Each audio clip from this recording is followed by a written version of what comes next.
உங்கள் வருகையில் பெருமையடைவது கடல் உணவுகளும் கள்ளங்காடிகளும். இன்றைக்கி ரொம்ப வித்தியாசமான ஒரு பொருள் கடல் உணவுகள்லேருந்து நம்ம பார்க்க போகிறோம்.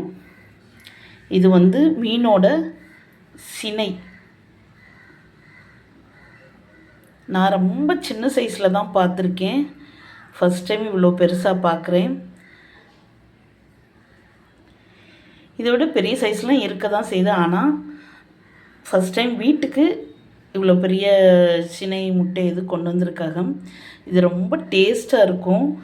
இதை குழம்புல போட்டு சாப்பிட்லாம், ஃப்ரை பண்ணியும் சாப்பிட்லாம். நான் இன்றைக்கி இதை பாதி குழம்பு வச்சுட்டு பாதி ஃப்ரை பண்ண போகிறேன்.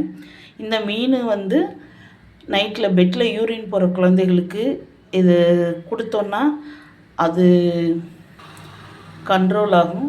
நல்ல டேஸ்ட்டாகவும் இருக்கும். இன்றைக்கி ஒரு பிடி இந்த மீனை பிடிக்க போகிறோம். இந்த வீடியோ உங்களுக்கு பிடிச்சிருந்துச்சுன்னா லைக் பண்ணுங்கள், ஷேர் பண்ணுங்கள், மறக்காமல் சப்ஸ்கிரைப் பண்ணுங்கள். தேங்க்யூ.